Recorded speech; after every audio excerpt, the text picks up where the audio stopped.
اللهم صل على محمد وآل محمد.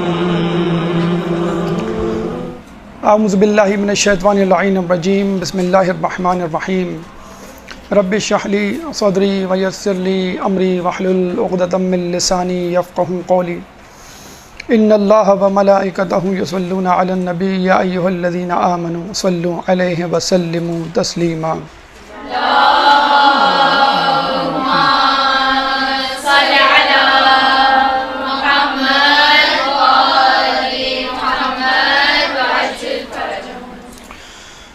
انگریزی میں ایک محاورہ ہے، ڈو ناٹ جج دا بک فرام اٹس کور، یعنی کتاب کو اس کے سرورق سے، اس کے کور سے نہیں پہچانو. تو اگر کتاب کو اس کے سرورق سے نہ پہچانو تو پھر کس چیز سے پہچانو؟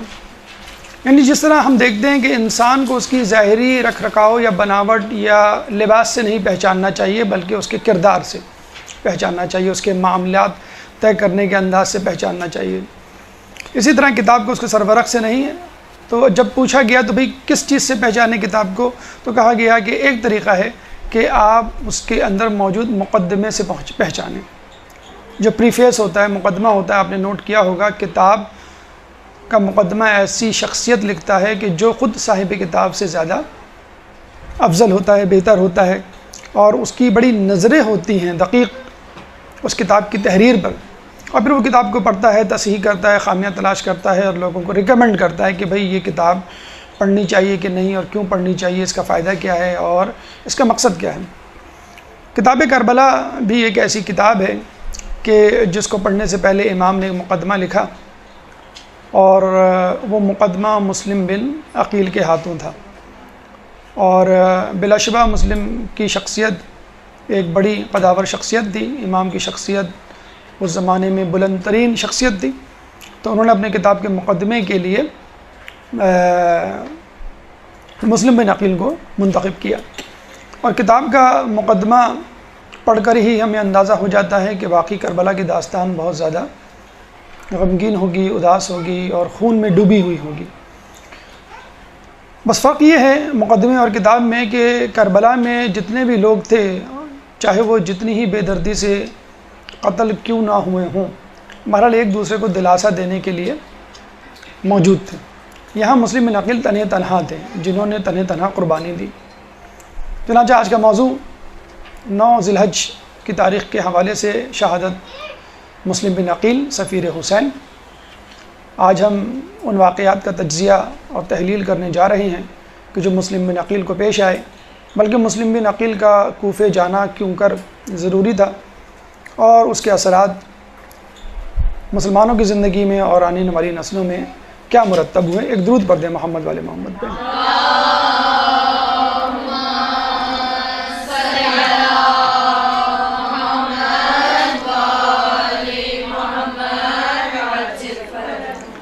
ہماری گفتگو کے انشاءاللہ 10 مراحل ہوں گے. پہلا مرحلہ پس منظر کوفہ شہر کا پس منظر، اس کی تاریخی اہمیت. دوسرا مرحلہ کوفے کے حالات، یعنی وہ کیا حالات تھے جس کے سبب اس امام نے ضروری سمجھا کہ مسلم بن عقیل وہاں جائیں، اور اس کے بعد وہ خود عراق کا رخ کریں. 3 امام کا فیصلہ کہ امام نے کیوں کر یہ فیصلہ کیا کہ مسلم بن عقیل جائیں، کیا جواز پیش کیا فیصلے کا. چوتھا مرحلہ مسلم کی روانگی کے وقت کیا حالات پیش آئے. 5واں مرحلہ مختار کے گھر قیام، یعنی مسلم نے پہلے مختار کے گھر قیام کیا. 6واں مرحلہ ہانی بن عروہ کے گھر قیام، مختار کے بعد جناب مسلم نے ہانی بن عروہ کے مکان پہ قیام کیا. 7واں مرحلہ کوفیوں کی بے وفائی کہ جب ان کا اصل چہرہ بے نقاب ہوا. 8واں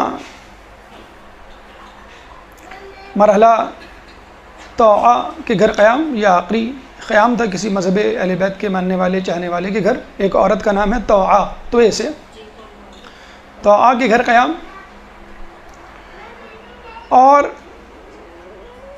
8واں مرحلہ 9واں مرحلہ ابن زیاد کے دربار میں حاضری، اور 10واں اور آخری مرحلہ شہادت مسلم بن عقیل۔ اللہ سے دعا ہے کہ تمام مراحل پہ کامیابی سے گزرنے، ان کو سمجھنے اور اپنی زندگی میں اپنانے کی توفیق عطا فرمائے، ان باتوں کو، ان نصیحتوں کو، ان مشوروں کو جو ہمیں مسلم بن عقیل کی سیرت سے ملیں گے۔ ہماری گفتگو کا پہلا مرحلہ پس منظر۔ کوفہ کے لغوی معنی اگر آپ ڈکشنری میں تلاش کریں تو اس کے معنی ہیں ریت اور مٹی، بجری اور مٹی والی جگہ، یعنی ایسی جگہ جہاں پہ مٹی بھی ہو اور بجری یعنی چھوٹے چھوٹے کنکر۔ عموماً یا تو کسی جگہ مٹی ہوتی ہے یا بجری عموماً سمندری دریائی علاقوں اور جگہوں پر ہوتی ہے۔ تو کوفہ ایسی جگہ تھی جہاں پہ بجری بھی تھی اور مٹی بھی تھی۔ 14 صدی ہجری سے پہلے تک کوفے میں کوئی آبادی کا نام و نشان نہیں تھا، نہ آدم نہ آدمزاد۔ سعد بن ابی وقاص رسول اللہ کے صحابی جب قادسیہ کی جنگ میں جاتے ہیں، فتح کرتے ہیں ایران کو، تو 1 لاکھ کی فوج ان کے ساتھ تھی۔ اب ظاہر سی بات ہے 1 لاکھ کی فوج کا دوبارہ مدینہ آنا اور خلیفہ وقت کے حکم کا انتظار کرنا اور پھر دوبارہ روانہ ہونا کسی جنگی مہم پر، ایک مشکل مرحلہ۔ آج کل کے زمانے میں ٹرانسپورٹیشن کتنا مشکل کام ہے، اس زمانے میں تو اونٹوں پر، گھوڑوں پہ یہ کام ہوتا تھا۔ چنانچہ انہوں نے یہ ضروری سمجھا کہ اس فوج کو کسی رستے میں، کسی علاقے میں پڑاؤ ڈال کر رکوا دیا جائے اور پھر حکم کا انتظار کیا جائے، اور پھر یہیں سے جو ہے اپنے دوسرے ہدف کی طرف جایا جائے۔ چنانچہ ان کو پہلے مدائن جانے کا خیال آیا، مدائن کی ہوا ان کو راس نہ آئی فوجیوں کو، پھر وہ کوفہ آئے۔ کوفے میں انہوں نے قیام کیا، کوفہ کی جگہ انہیں اچھی لگی، اور کوفے کے برابر ایک اور علاقہ تھا، شہر تھا جس کو انہوں نے بسایا، بصرہ، جو کہ سمندر کے کنارے تھا، جس کو ہم ارض الہند کہا کرتے تھے اس زمانے میں، یعنی ہندوستان کی زمین اس طرف ہندوستان کا رستہ نکلتا تھا۔ کوفہ اور بصرہ 2 علاقے ہو گئے جو کہ سعد بن وقاص نے اپنی فوج 1 لاکھ پہ جو مشتمل تھی اس کے ذریعے بسائی۔ یہ پہلا آباد کاری کا مرحلہ تھا کہ جب وہاں شروع ہوا، شروع میں سلیٹ سے مکان بنائے گئے، جب آتش زدگی ہوئی تو پھر اینٹوں کے مکان بنائے گئے۔ بہرحال 1 لاکھ فوجی وہاں پہ بسائے گئے، لیکن اس کے علاوہ، بسانے کے علاوہ، کوفے کی خود اپنی ایک تاریخی اہمیت اور حیثیت ہے، اور 3 حوالوں سے ہے۔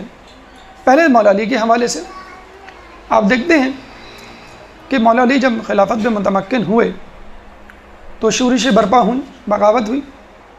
طلحہ، زبیر اور جناب عائشہ اپنے اپنے مورچے لیے مولا علی کے خلاف آ کر کھڑے ہو گئے، اور یہ کوفہ ہی تھا کہ جہاں پر ان لوگوں نے اپنا مرکز بنایا۔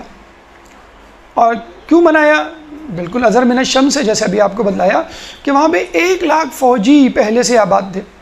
اب 1 لاکھ فوجی کا مطلب یہ ہوا کہ یہ وہ لوگ تھے جو پہلے سے تربیت یافتہ تھے، فوجی مہارت رکھتے تھے، لڑنے کی طاقت رکھتے تھے، شجاع تھے، پہلے سے بہت سارے معرکے سر کر چکے تھے۔ چنانچہ ان تینوں نے چاہا کہ یہاں کے فوجیوں کو استعمال کیا جائے۔ یہ ایک طرح کی کنٹونمنٹ بورڈ آبادی تھی، فوجی چھاونی جسے اردو میں کہا جاتا ہے، جیسے ہمارے کراچی کے علاقے میں بھی فوجی چھاونیاں ہیں، شارع فیصل پہ ہے، کارساز پہ ہے، ملیر پہ ہے۔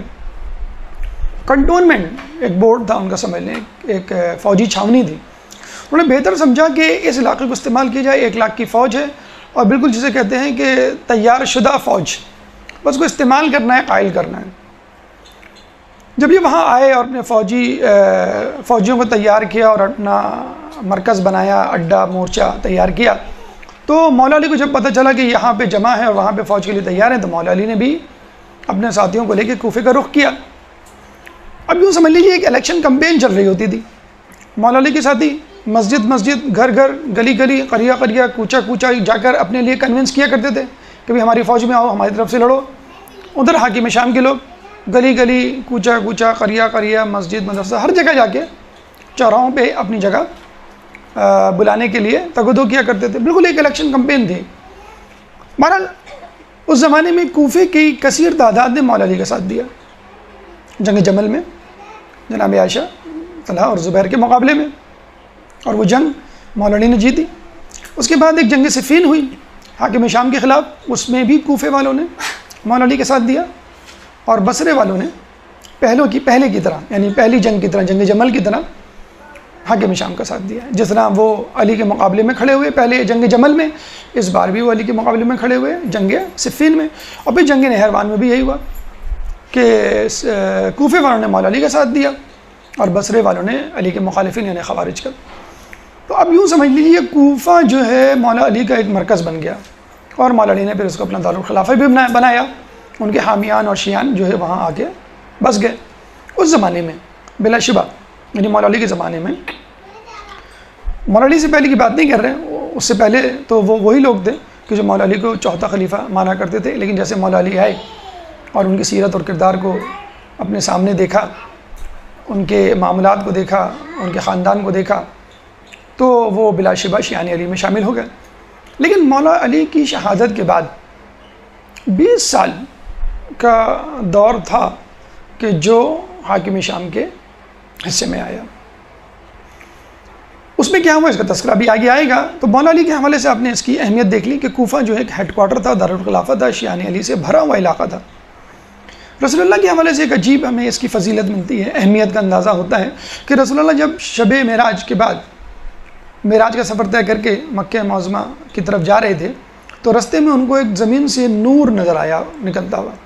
تو رسول اللہ نے پوچھا رسول اللہ نے کہ یہ کیسا نور ہے؟ تو فرشتے نے بتایا کہ یہ جو ہے کوفے کا نور ہے، کوفے کی مسجد سے آ رہا ہے۔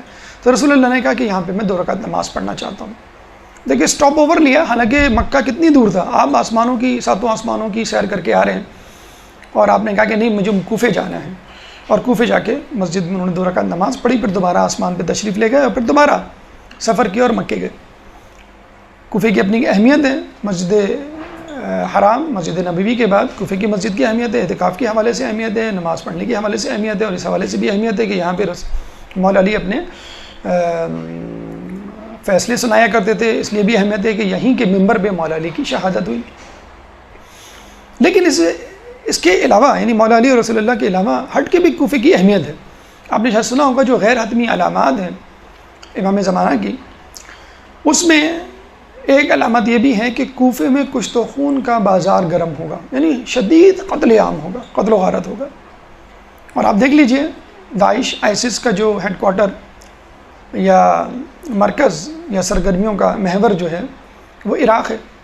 فی الحال ابھی کوفہ، نجف، کربلا تو نہیں لیکن موصل تو، اور آپ سنتے رہتے ہیں کہ کاظمین یا بغداد میں وقتاً فوقتاً گاہے بگاہے بم دھماکے ہوتے رہتے ہیں۔ بہرحال، اور یہ کچھ بعید نہیں کہ آئندہ آنے والے زمانے میں یہاں پہ ایک شدید قتل و غارت کا بازار گرم ہو، لیکن بہرحال یہ بات بھی روایتوں میں موجود ہے کہ جب امام زمانہ آئیں گے تو اپنا دارالخلافہ پھر اسی کوفے کو بنائیں گے اور اسی کو وسعت دیں گے۔ جب وہ میل تک یہ وسیع ہو جائے گا، اتنا وسیع ہو جائے گا کہ کربلا سے مل جائے گا۔ تو ہمارے پہلے امام کا مرکز دارالخلافہ بھی کوفہ، اور ہمارے آخری امام کا دارالخلافہ بھی کوفہ۔ انشاءاللہ جب امام آئیں گے تو کوفے کی امیگریشن کے لیے لوگ اسی طرح تڑپیں گے جس طرح امریکہ، انگلینڈ اور کینیڈا کی امیگریشن کے لیے تڑپ رہے ہیں۔ آپ ابھی سے اپنے نام لکھوا لیں، درود پڑھ دیں محمد والے محمد۔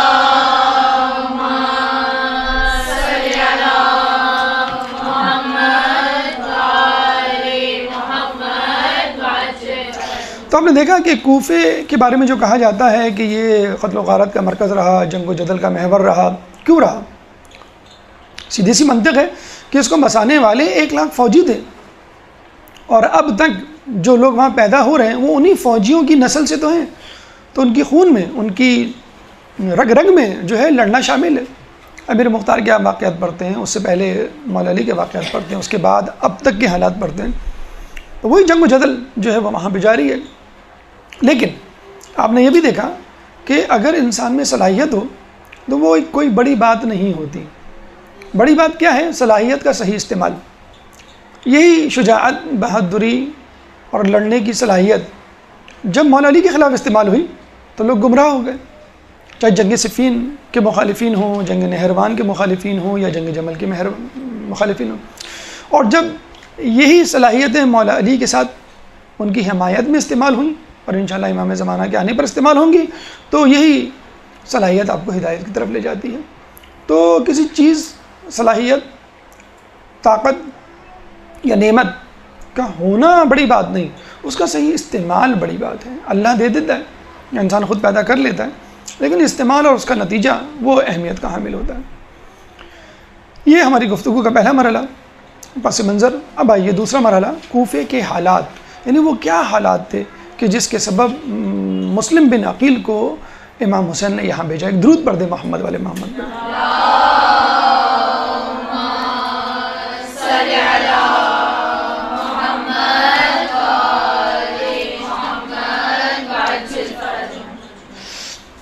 بعد از حاکم شام، حاکم شام نے مولا علی کے بعد 20 سال حکومت کی، اور آپ کو معلوم ہونا چاہیے کہ جب کوئی شخص کسی جگہ حکومت کرتا ہے تو چن چن کے ان لوگوں کو قتل کرتا ہے، اذیتیں دیتا ہے، تشدد کرتا ہے، مصیبتیں، رکاوٹیں، آزمائشیں کھڑی کرتا ہے کہ جو اس کے دشمن ہوتے ہیں، جو اس کی حکومت کے دشمن ہوتے ہیں خصوصی طور پہ۔ تو مولا علی کے جتنے بھی ماننے والے، چاہنے والے شیعان علی تھے، ان کو جو ہے چن چن کے قتل کیا گیا، جلا وطن کیا گیا، اور جو بچے انہوں نے خود روپوشی اختیار کر لی۔ اور یہ وہ وقت تھا کہ جب کوفے میں زیاد بن امیہ کی گورنری تھی۔ 20 سال حاکم شام میں اور دیگر مسلمان ریاستوں میں حاکم رہا۔ اسی دوران زیاد بن امیہ، الف بے یہ ہے، حاکم رہا۔ زیاد بن امیہ آپ کو معلوم ہے ولد الزنا، جس کو حاکم شام نے اپنا بھائی بنایا، یعنی اپنی باپ کی اولاد میں شامل کیا۔ 4 گناہوں میں، 4 جرائم میں سے ایک بڑا جرم علماء اعلام اور تاریخ دان گنواتے ہیں حاکم شام کا، یعنی ابن زیاد کو اپنی نسل میں قرار دینا یا اپنا بھائی بنانا۔ سب و شتم، خلافت پہ قبضہ اور یزید کی جانشینی، یہ 3 گناہ اور تھے۔ چوتھا گناہ ابن زیاد کو اپنا بھائی بنانا، زیاد بن امیہ کو اپنا بھائی بنانا، ابن زیاد اس کا بیٹا۔ زیاد بن امیہ کوفے میں 20 سال تک گورنری کرتا رہا، اور آپ کو معلوم ہے وہ وہی آرڈر کیری آن کرتا رہا جو اس کو شام سے ملے کہ شیعان علی کو قتل کر دو، جلا وطن کر دو، شدید اذیت، تشدد، قید بند کا جو ہے سامنا کرنے دو انہیں، اور تمام راستے مسدود کر دو۔ چنانچہ جو رہ گئے تھے گنے چنے، یعنی آٹے میں نمک کے برابر، تو وہ سمجھ لیں ایک لو پروفائل زندگی گزار رہے تھے، جن کی کوئی حیثیت نہیں تھی، جو ہوں تو نہیں معلوم، جو نہ ہوں تو بھی لوگوں کو نہیں معلوم۔ ایسے میں جب یزید خلافت پر متمکن ہوا اور اس کی زندگی کے کرتوت، عادات و اطوار لوگوں کو معلوم چلے، شہوت رانی سے لے کے زناکاری، پھر شراب خوری، بلکہ سب سے بڑا گناہ جو یزید کا گنوایا جاتا ہے وہ ہے حلال کو حرام اور حرام کو حلال بنانا۔ ممبر کو تمسخر اور مسخرے پن کا مرکز بنانا، بندر کو اپنے ساتھ رکھ کے، اور یہ بھی ملتا ہے کہ 3 دن تک وہ سوگ مناتا رہا اپنے بندر کا جب اس کا انتقال ہوا۔ تو جب ایسے لوگ حاکم ہوں گے تو مجھے بتائیے شیعان علی کیا، دیندار کیا، ایک بے دین آدمی بھی تڑپ اٹھے گا کہ ٹھیک ہے میں اسلام پہ عمل نہیں کر رہا، لیکن میں ایسے شخص کو تو اپنا مسلمان نہیں۔ مسلمانوں کا خلیفہ کون ہوا کرتا تھا؟ اس کے القابات آپ کو معلوم ہے کیا ہوا کرتے؟ ذل سبحانی، اللہ کا سایہ، خلیفہ رسول، رسول کا جانشین، یہ القابات تھے جو کہ خلیفہ کو دیے جاتے تھے۔ جب وہ خلافت میں متمکن ہوا تو لوگوں نے تو سر پیٹ لیا کہ ہم سے کیا غلطی ہوئی۔ خیر غلطی تو ان سے بہت پہلے سے ہو رہی تھی، لیکن اس کا نتیجہ اس بھیانک خواب کی طرح نکلے گا جو صحیح ثابت ہوا ان کو معلوم نہیں تھا۔ تو کوفے میں ایک پراسرار خاموشی تھی۔ اچھا کوفے کے لوگ ٹھیک ہے کتنے برے صحیح، لیکن ایک غیرت تو تھی لڑنے بھڑنے کے حوالے سے۔ اس سے پہلے بھی وہ لڑتے بھڑتے رہے، کس کے خلاف؟ کہ جو اسلام کے خلاف کھڑا ہوا، مولا علی کے ساتھ بھی وہ رہے۔ تو 20 سال وہ خاموش رہے، اپنے عقیدے بدل دیے، اپنی وفاداریاں بدل دیں کہ ٹھیک ہے ہم نہیں مانتے مولا علی کے عقائد کو، ان کو امام نہیں مانتے، لیکن اب اس کو بھی ماننا پڑے گا، ان کو نہیں معلوم تھا۔ اب یہاں آ کے وہ تھوڑے سے رک گئے، ایک پاز زندگی میں آ گیا، پریشان ہو گئے کیا کریں۔ ایک پراسرار سی خاموشی تھی کہ لوگ ایک دوسرے کے چہرے کو دیکھ کر شرمندہ ہوتے کہ دیکھو کس طرح کا شخص ہمارے اوپر حاکم ہو گیا ہے. چنانچہ ایسے میں جسے کہتے ہیں نا کہ انسان میں صلاحیت ہوتی ہے غصے میں کھول رہا ہوتا ہے، لیکن وہ انتظار کر رہا ہوتا ہے کہ کچھ ہو تو میں اپنے غصے کی بھڑاس نکالوں. خدا تجھے کسی طوفان سے آشنا کر دے کہ تیرے بحر کی موجوں میں اضطراب نہیں. تجھے کتاب سے ممکن نہیں فراغ کہ تو کتاب خواہ ہے مگر صاحب کتاب نہیں. یعنی اقبال کہہ رہے ہیں کہ خدا تجھے طوفان سے آشنا کر دے، کوئی حادثہ ہو جائے، کوئی پکڑ ہو جائے، کوئی آفت نازل ہو جائے تو ہی تم اٹھو گے. جو سوتا ہوا شخص جب چھینٹے مارو تو اٹھتا ہے، ویسے نہیں اٹھے گا آواز سے. خدا تجھے کسی طوفان سے آشنا کر دے کہ تیرے بحر کی موجوں میں اضطراب نہیں. تیرے اندر پانی ہے لیکن اس میں وہ لہریں نہیں ہیں جوش و خروش کی جو کسی طوفان کو پیدا کر سکتی ہیں اور اپنے اوپر ظلم و ستم کرنے والے لوگوں کو، اقتدار کی کشتی پہ اترانے والے لوگوں کو پلٹ کر ڈبا نہیں سکتی. تجھے ممکن نہیں فراق کتاب سے، یعنی تو کتاب پڑھنے میں مشغول ہے، کتاب خواہ مگر صاحب کتاب نہیں. کتاب تو پڑھ رہا ہے لیکن صاحب کتاب نہیں، خود تیرے پر کتاب نہیں لکھی گئی. یعنی آپ قرآن پڑھتے ہیں، حدیث پڑھتے ہیں، اس پہ عمل نہیں کر رہے. اگر آپ اس پہ عمل کر لیں تو کل آپ خود تاریخ کا حصہ بن جائیں اور آپ کے اوپر کتابیں لکھی جائیں. جو آپ کتابیں پڑھتے ہیں ائمہ کی، ان کے اصحاب کی، ان کتابوں پہ عمل کرنا شروع کر دیں تو پھر کیا ہوگا کہ آپ کی خود بائیوگرافی لکھی جائے گی، آپ کی خود حیات لکھی جائے گی، جیسے مالک اشتر کی لکھی گئی، ابو ذر غفاری کی، سلیمان فارسی کی، ان تمام لوگوں کی، امیر مقدار کی. تو یہاں پر تالاب میں پہلا پتھر سلیمان بن سرد نے پھینکا. سلیمان بن سرد صحابی رسول، صحابی امیر المومنین، سلیمان بن سرد، سواد را دال، سرد، سلیمان بن سرد صحابی رسول، صحابی امیر المومنین اور امام حسین کے صحابی اور لشکری اور سپاہی بننے کے لیے متمنی. انہوں نے اپنے چھوٹے سے مکان میں، کچی مٹی کے مکان میں لوگوں کو بلایا اور ایک اجلاس کیا اور یہ کہا کہ دیکھو حاکم شام جا چکا، یزید خلافت پر متمکن ہو چکا، اس کے کرتوت سے تم لوگ آشنا ہو. یزید کی بیعت سے امام نے انکار کر دیا ہے. اب تم ایک شخص کو دغا دے کر، اس سے بے وفائی کر کر اپنے آپ کو نقصان نہ پہنچاؤ. یعنی کس شخص کو دغا اور بے وفائی کر کے؟ امام حسین سے. اب انہوں نے بے وفائی کی، انہوں نے بیعت سے انکار کیا ہے. اب ہمارا فرض بنتا ہے، اسٹینڈ کس نے لیا سب سے پہلے بیعت نہ کرنے کا؟ امام حسین نے. تو اب ہمارا فرض بنتا ہے امام حسین جیسی شخصیت کو فالو کرے اور ان کی بیعت کرے اور ان کی بیعت کرنے کے بعد یزید سے چھٹکارا پائیں. یہی ایک واحد راستہ ہے.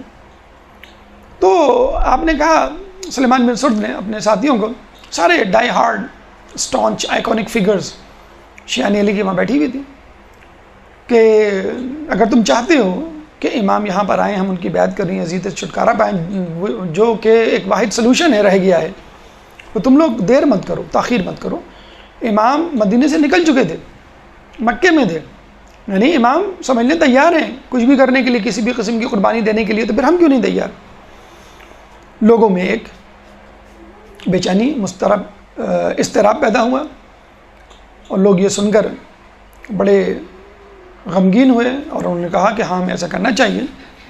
تو اس نشست کے بعد 4 لوگوں نے پہل کی پہلا خط لکھنے میں.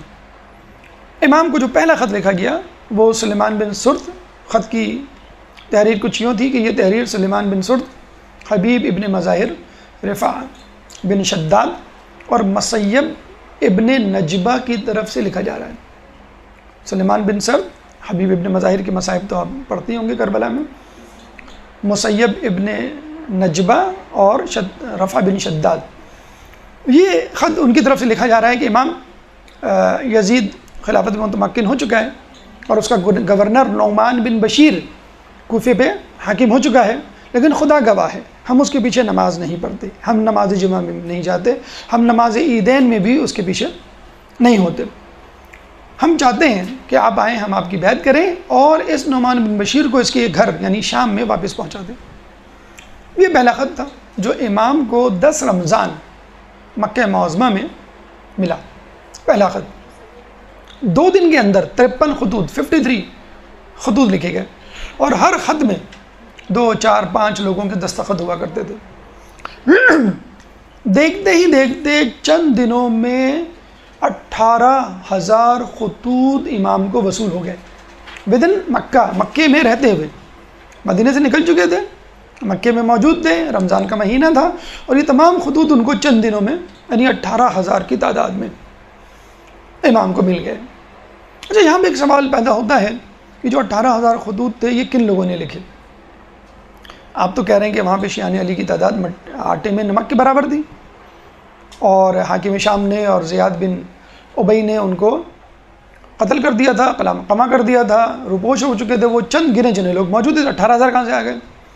تو جان لیجئے خطوط لکھنے والوں میں فقط شیعان علی نہیں تھے، خطوط لکھنے والوں میں محبان اہل بیت بھی تھے، خطوط لکھنے والوں میں وہ لوگ بھی شامل تھے جو عام مسلمان تھے اور مولا علی کو خلیفہ چہارم مانتے تھے، لیکن یزید کے خلاف تھے۔ کیا آج کل کے زمانے میں ایسے لوگ نہیں جو امامت کے عقیدے پہ یقین نہیں رکھتے، عدل پہ یقین نہیں رکھتے اور شیعان علی میں شامل نہیں، لیکن علی کو مانتے، فضیلت کے قائل ہیں، پنجتن سے محبت کرتے ہیں، روزوں کی زیارت کرتے ہیں، وسیلے اور شفاعت پہ یقین رکھتے ہیں؟ تو خط لکھنے والوں میں تمام لوگ شامل تھے، آٹے میں نمک کے برابر شیعان علی بھی شامل تھے، اور کثیر تعداد میں وہ لوگ بھی شامل تھے کہ جو محبان دین تھے، مسلمان تھے، اور آخر میں وہ لوگ بھی شامل تھے جو بہت زیادہ دیندار نہیں تھے بلکہ بے دین تھے، لیکن چونکہ یزید سے ان کو نفرت تھی کہ اس قواش کا شخص ہم قبول نہیں کرتے بطور خلیفہ، وہ بھی شامل تھے۔ اس کا ثبوت آپ کو میں دیتا ہوں، خطوط کے متن اگر آپ پڑھیں جو امام کو پہنچائے گئے، تو خطوط کے متن پڑھ کر آدمی کی تحریر سے اندازہ ہو جاتا ہے نا کہ یہ انسان کس طبیعت کا مالک ہے۔ خطوط کے متن شروع میں کیسے تھے، بیچ میں کیسے تھے، بعد میں کیسے ہو گئے؟ جیسے ہم نے بتایا کہ شروع میں شیعان علی نے ان کو خط لکھا، پھر بعد میں عام لوگوں نے، اور پھر بعد میں ان لوگوں نے بھی جو دیندار تو نہیں تھے لیکن ان کو یزید بہرحال پسند نہیں تھا۔ پہلے خطوط میں لب و لہجہ کیسا ہوا کرتا تھا؟ التجائی، ایک خواہش ہوا کرتی تھی، شاید خدا آپ کے ذریعے ہم مسلمانوں کی شیرازہ بندی کر دے، اس جملے پہ اختتام ہوا کرتا تھا خط کا۔ التجا ہے نا اس جملے میں، خدا را آ جائیے، ہماری درخواست ہے تاکہ ہم متحد ہو جائیں۔ اس کے بعد لہجہ تھوڑا سا تبدیل ہوا اور جوش نے اس کا مقام لے لیا۔ پھر اختتام کیسے ہوا کرتا تھا بعد کے خطوط میں؟ ہم آپ کی امامت کے بغیر کسی اور کی امامت کبھی نہیں قبول کریں گے، ایک جوش۔ ٹھیک، آپ نے دیکھا لہجہ تبدیل ہوا۔ پھر اس کے بعد آخری خطوط میں لہجے کیسے ہوئے؟ آپ اندازہ لگا لیں کہ یہ خط کس نے لکھا ہوگا، کن لوگوں نے لکھا ہوگا، کیا موضوع ہوتا تھا، کیا متن ہوتا تھا، کیا اختتام ہوتا تھا؟ کھیتیاں لہلا رہی ہیں، درخت میووں سے لدے ہوئے ہیں، تالاب لبریز ہیں، لشکر آراستہ ہیں، میدان تیار ہے، آئیے کیک کاٹیے۔ ہم کہتے ہیں نا بس کیک تیار ہے، آگے کیک کاٹ دیجیے، سب کچھ تیار ہے، آپ بھی کھائیے ہمیں بھی کھلائیے۔ یہ لالچ ہے کہ نہیں؟ امام کو لالچ دی جا رہی ہے۔ آپ کس کی لالچ دے رہے ہیں؟ میووں کے لیے دے رہے ہیں، کھیت کھلیانوں کی دے رہے ہیں، پانی اور ایوانوں کی دے رہے ہیں، اور جائیدادوں کی دے رہے ہیں، خلافت، یہ آپ ایک لالچ دے رہے ہیں امام کو، نعوذ باللہ۔ یہاں سے آپ کو اندازہ ہو جانا چاہیے کہ امام کو لکھنے والے خطوط فقط شیعان علی نے نہیں بلکہ غیر شیعہ افراد نے بھی لکھے۔ شیعان علی تو وہاں پہ آٹے میں نمک کے برابر تھے، اور جن لوگوں نے بسایا اس سے بھی آپ واقف ہیں۔ بہرحال اب یہاں پہ آ کر امام کو خطوط ملتے ہیں، امام جو ہیں وہ فیصلہ کرتے ہیں۔ امام کیا فیصلہ کرتے ہیں یہ ہماری گفتگو کا تیسرا مرحلہ امام حسین کا فیصلہ. ایک درود پڑھ دے محمد والے محمد کو.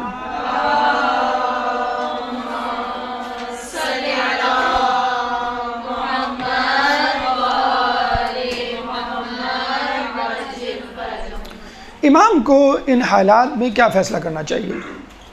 یزید خلافت پر متمکن ہو چکا، ظلم و ستم کا بازار گرم ہو چکا، حلال حرام ہو چکا، حرام حلال ہو چکا. امام نے بیعت سے انکار کر دیا، مکہ معظمہ آ گئے. اب دو عوامل، دو فیکٹر ایسے تھے جس نے امام کو مجبور کیا کہ وہ کوفے کی طرف جائیں، عراق کی طرف رخ کریں. ٹھیک ہے، کون سے دو فیکٹر؟ نمبر 1 مکے کی حرمت، نمبر 2 کوفے کی دعوت. یہ دو عوامل تھے، جس کے دو اسباب تھے، دو وجوہات تھے جس کی وجہ سے امام نے فیصلہ کیا. مکے کی حرمت، امام مدینے سے مکے گئے حج کے لیے. حج میں آپ کو معلوم ہے، حج کا سیزن ہے، آپ نے یہ سنا ہوگا کہ حرم میں مکھی مچھر مارنا بھی حرام ہے. حتیٰ کہ کوئی شخص جرم کر کے حرم میں چھپ جائے، اس کو نہیں پکڑ سکتے آپ، جب تک وہ دوبارہ حالت احرام میں یا حرم میں جرم نہ کر بیٹھے، پھر آپ پکڑ لیں. تو دیکھا آپ نے، گھاس پھوس نہیں توڑ سکتے آپ حرم میں لگی ہوئی. تو امام کو یقین تھا کہ بھئی مسلمان ہیں لیکن اتنے گئے گزرے تو نہیں ہیں کہ بیت الہی یا بیت اللہ کی جو ہے وہ حرمت پامال کریں. لیکن جب ان کو بتلایا گیا اور انہوں نے خود دیکھا کہ میرے آس پاس حاجی احرام میں خنجر اور چاقو لے کے گھوم رہے ہیں، خنجر اور نیزے لے کے گھوم رہے ہیں، ہتھیار لے کے گھوم رہے ہیں، تو ان کو احساس ہو گیا کہ یہ تو اچھا، ان کو اس بات کا ڈر نہیں تھا کہ مجھے قتل کرنے یا میں قتل ہو جاؤں گا. ان کو اس بات کا خوف وہ تھا، افسوس کہ یہ بیت اللہ کی حرمت کو بھی قائم رکھنے کے روادار نہیں. تو انہوں نے یہ فیصلہ کر لیا کہ یہاں سے مجھے جانا چاہیے. اسی وقت جب 18,000 خطوط ملیں گے تو اب منزل کا بھی تعین ہو جانا چاہیے. یہاں سے جانا تو چاہیے، یہ تو فیصلہ ہو چکا تھا، لیکن کہاں جانا چاہیے اس کا فیصلہ ہنوز دلی دورست کہ وی ڈونٹ نو کہاں جانا چاہیے. 18,000 خطوط کسی کو ملیں گے تو ایک صاحب عقل آدمی کو کیا فیصلہ کرنا چاہیے؟ امام کو چھوڑیے، امام کو تو پہلے سے معلوم تھا کہ میں کہاں قتل ہوں گا اور کہاں جو ہے ہمارے لاشیں بکھرے پڑے ہوں گے. لیکن ایک عام آدمی کو جس کی کوئی منزل نہیں، 18,000 خطوط ملتے ہیں کسی جگہ سے، تو وہ کہاں جائے گا؟ وہیں جائے گا. ورنہ قیامت کے دن وہ 18,000 افراد امام کا گریبان پکڑ سکتے ہیں.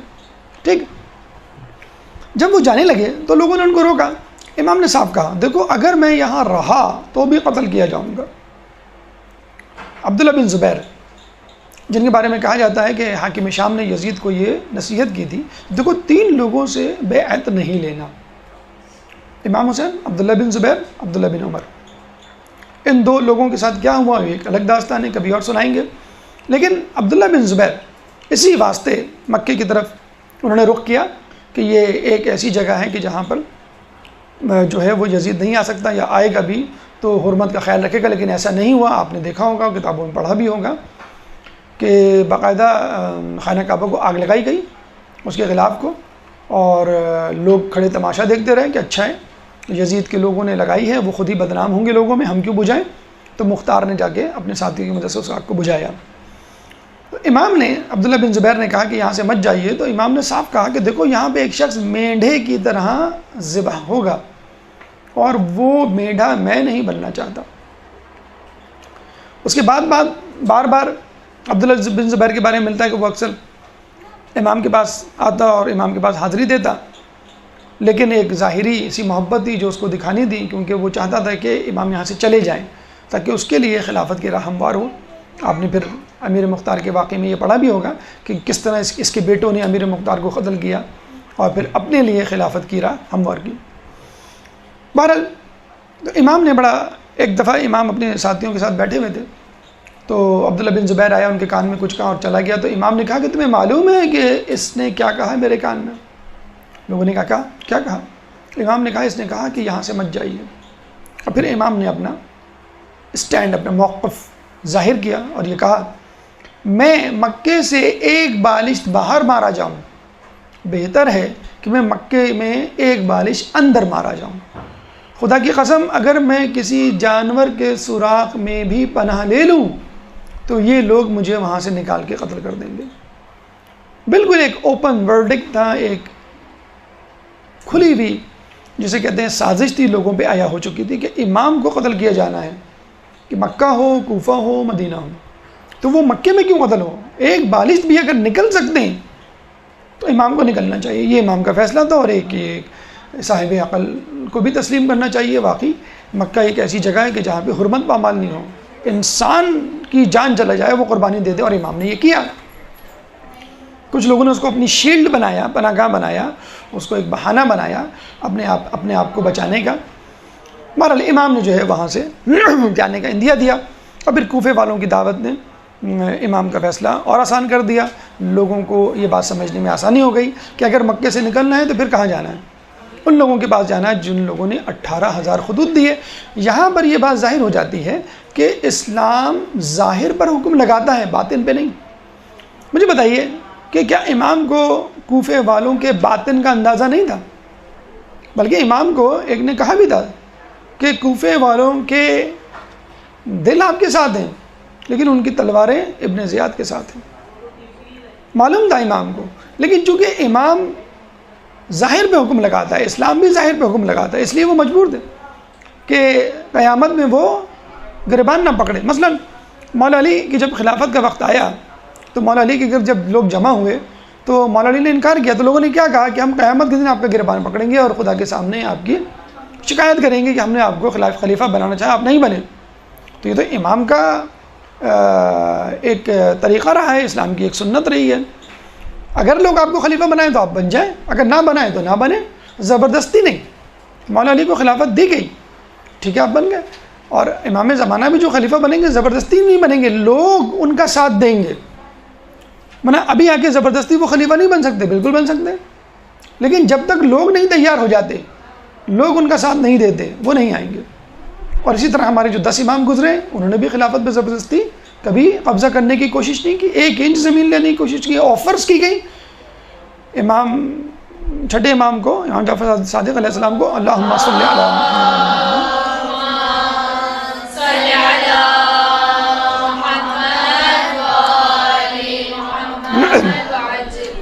کیا ان کو آفر نہیں کی گئی تھی کہ آپ حکومت لے لیں؟ اور بنو عباس نے کیا کہا کہ ہمارے ساتھ آ جائیں، ہم بنو امیہ کا سارا بدلہ لیں گے۔ کیا رسول اللہ کو حکومت کی آفر نہیں کی گئی کہ تم جو ہے حکومت لے لو مکے کی اور جتنا پیسہ چاہیے لے لو، جس عورت سے چاہو شادی کر لو، لیکن اپنا یہ کام چھوڑ دو نبوت والا؟ تو ہمارے نہ کسی نبی نے نہ کسی امام نے ایسی پیشکشوں کو قبول کیا، کیونکہ اسلام حکومت کے لیے نہیں ہے، حکومت اسلام کے لیے ہونی چاہیے۔ اسلام کو سیڑھی نہیں بنانا چاہیے حکومت حاصل کرنے کے لیے، حکومت کو سیڑھی بنانا چاہیے اسلام کو پھیلانے کے لیے۔ اور اب تک کے جو حکمران یہی کرتے ہوئے آئے تھے کہ وہ اسلام کو سیڑھی بناتے تھے حکومت حاصل کرنے کے لیے۔ ولید بن عبد الملک کا واقعہ ہم نہیں پڑھتے کہ قرآن پڑھ رہا تھا، حمامۃ المسجد کہلاتا تھا، جب معلوم چلا کہ تمہیں خلیفہ بنا دیا گیا تو قرآن اٹھا کے پھینک دیا کہ اب مجھے تیری ضرورت نہیں۔ تو ایسے لوگ بھی گزرے ہیں۔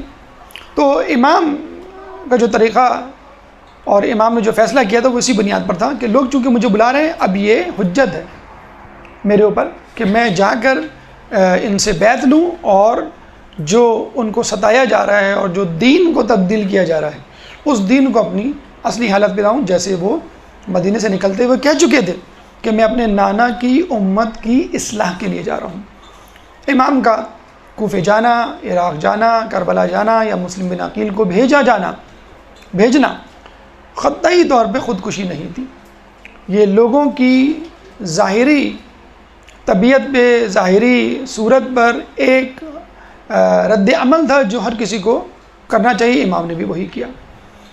اب آئیے ہماری گفتگو کے چوتھے مرحلے کی طرف، مسلم بن عقیل کی روانگی۔ ایک درود پڑھ دے محمد والے محمد پہ۔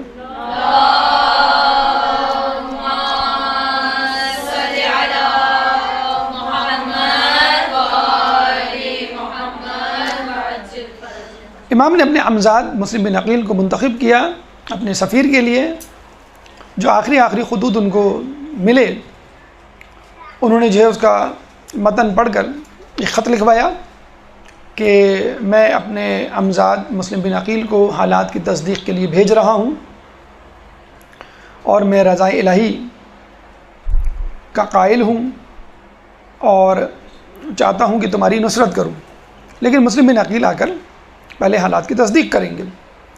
تو اس وقت جو دو آخری قاصد آئے تھے، ہانی بن عروہ نہیں بلکہ ہانی بن بانی، جو تاریخ کی کتابوں میں لفظ آیا ہے، ہانی بن بانی اور سعید بن عبداللہ، یہ دو افراد تھے جو آخر میں آئے تھے. تو امام نے خط لکھ کے انہی کے ہاتھ میں اپنا خط پکڑوا دیا کہ تم جا کے یہ خط وہاں کے لوگوں کو دے دو، اور مسلم بن عقیل آ رہے ہیں تمہارے پیچھے. مسلم بن عقیل مدینہ گئے، مسجد نبوی میں نماز پڑھی، رسول اللہ کی قبر پہ حاضری دی، اور وہاں پہ قبیلہ قیس کے دو افراد کو جو راستہ شناس تھے ساتھ لیا اور کوفے کی طرف روانہ ہوئے. لیکن راستے میں ابتدا ہی میں ایک ایسا واقعہ پیش آیا کہ مسلم بن عقیل ٹھٹک گئے اور اس کو بدشگونی جانا. وہ کیا واقعہ تھا کہ جو دو افراد گئے تھے مسلم بن عقیل کے ساتھ راستہ بتلانے، وہ راستہ بھٹک گئے اور صحرا میں ادھر ادھر مسلم بن عقیل کو لے کر پھرتے رہے بڑی مشکل سے. اچھا، اس بھٹکنے کے دوران آپ کو معلوم ہے صحرا میں فرض کر لیں آپ 30 دن کا پانی لے کے جا رہے ہیں، 30 دن کی مسافت ہے، کہاں سے؟ مدینہ سے کوفہ، اور آپ راستہ بھٹک گئے. تو اس کا مطلب آپ کو کتنے دن کا پانی لے کے جانا چاہیے تھا؟ 40 دن کا. تو 10 دن تو راستہ ڈھونڈنے میں لگ گئے، تو پانی ختم ہو گیا. 30 دن گزر گئے اور صحرا میں بیٹھے ہوئے. وہ بیچارے کسی طرح کوئی جگہ ڈھونڈ کر مین شاہراہ پر آئے، اور اس کا نام تھا وادی حیت، بطن حیت، بے طا نون بطن ہا یا تے، بطن حیت نامی جگہ پر کسی طرح پہنچے، اور کہتے ہیں وہاں پہنچتے ہی دونوں بے ہوش ہو کے گر پڑے اور ہلاک ہو گئے، مر گئے پیاس کی شدت سے. مسلم بن عقیل بھی پیاس کی شدت سے بے تاب تھے، وہ بھی مدہوشی کی حالت میں تھے، لیکن ان کے اعضاء جوارے اور قوت ارادی تھوڑی سی مضبوط تھی، چنانچہ وہ بچ رہے. بے ہوش تو وہ بھی ہو گئے.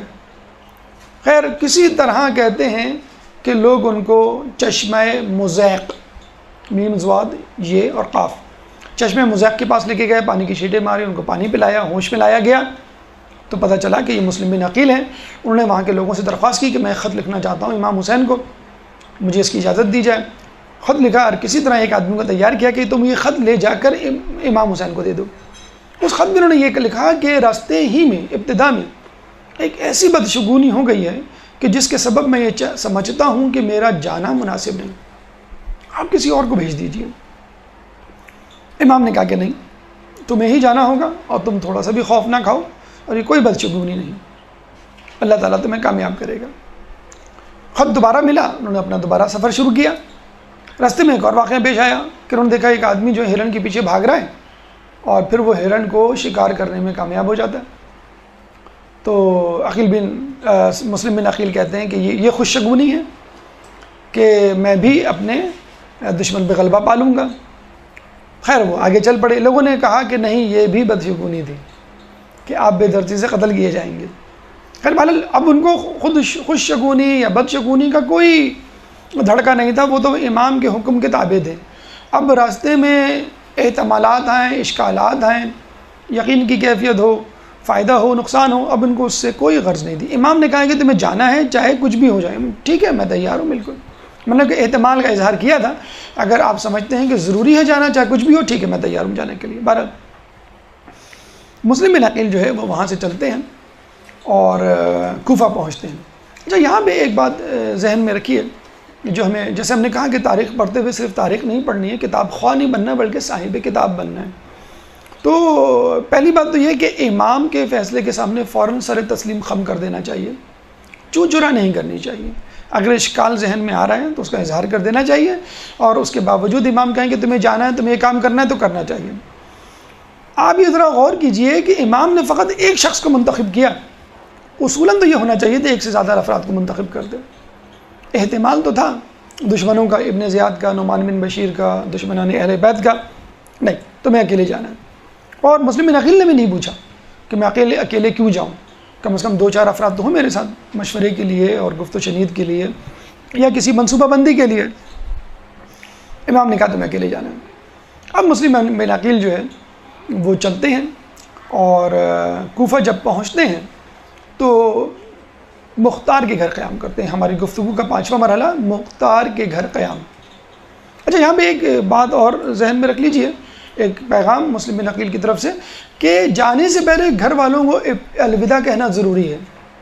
یہ ایک طریقہ ہے ائمہ کا، انبیاء کا، عقلاء کا، کہ جانے سے پہلے گھر والوں کو آپ ضرور الوداع کہیں. نمبر 1. نمبر 2، اگر اپنے بزرگان دین یا اپنے آباء و اجداد کی قبر کی زیارت کر سکتے ہیں تو وہ بھی ضرور کریں. مکے میں دیں، مکے سے چلے جاتے آپ کوفے، نہیں دوبارہ مدینے آئے، وہاں پہ رسول اللہ کی قبر کی زیارت کی، نماز پڑھی، اپنے گھر والوں کو الوداع کہا، پھر گئے. تو یہ بھی ایک طریقہ ہے جو سفر پہ جانے سے پہلے، جو اکثر لوگ کرتے بھی حج عمرہ زیارت یا کہیں جانے سے پہلے تمام گھر والوں رشتہ داروں سے مل کے جاتے ہیں، اجازت لے کے یا ان کو اطلاع دے کے. اب جو ہے مختار کے گھر عقیل مسلم بن عقیل پہنچتے ہیں. اچھا اصولاً مسلم بن عقیل کو ٹھہرنا چاہیے کہاں؟ سلیمان بن سرد کے گھر، جس نے سب سے پہلے ایک اجلاس بلایا، میٹنگ بلائی. مسلم بن عقیل نے مختار کے گھر قیام کیا کیونکہ سلیمان بن سرد اس وقت وہاں موجود نہیں تھے. چنانچہ آپ جو ہے مختار کے گھر، مختار ایک بہت بڑے زمیندار کے بیٹے تھے اور ان کی ایک کافی حیثیت تھی، حلقہ احباب تھا، صاحب ثروت تھے.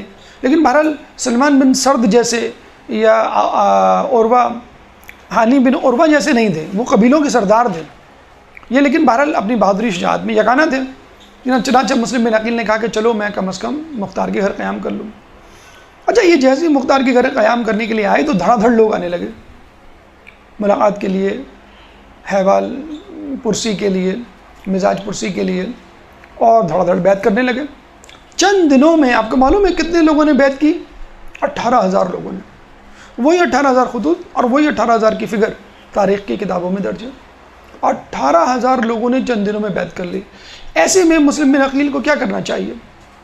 وہی کرنا چاہیے جو صاحب عقل کو، کہ امام ہموار ہیں، لوگ تیار ہیں، آپ آ جائیے، انشاءاللہ آپ کو کامیابی ہوگی. یہ خط لکھا اور انہیں بھیج دیا.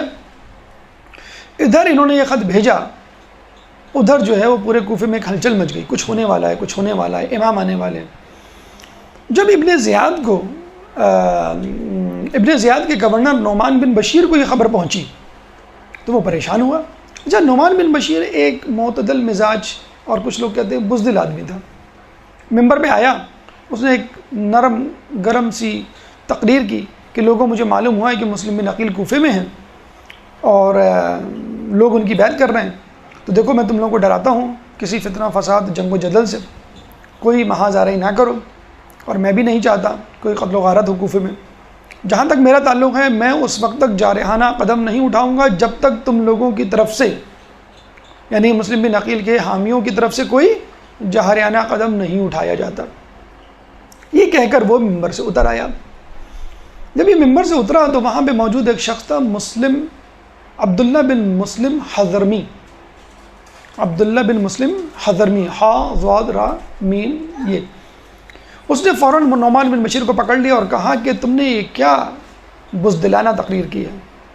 تمہیں تو چاہیے تک تمہیں ایک تنبیہ کرنی چاہیے، وارننگ دینی چاہیے، جارحانہ اقدام کرنا چاہیے کہ دشمن ہمارے گھر کے اندر موجود ہیں اور تم خاموش بیٹھے ہو. یہ کمزوری ہے.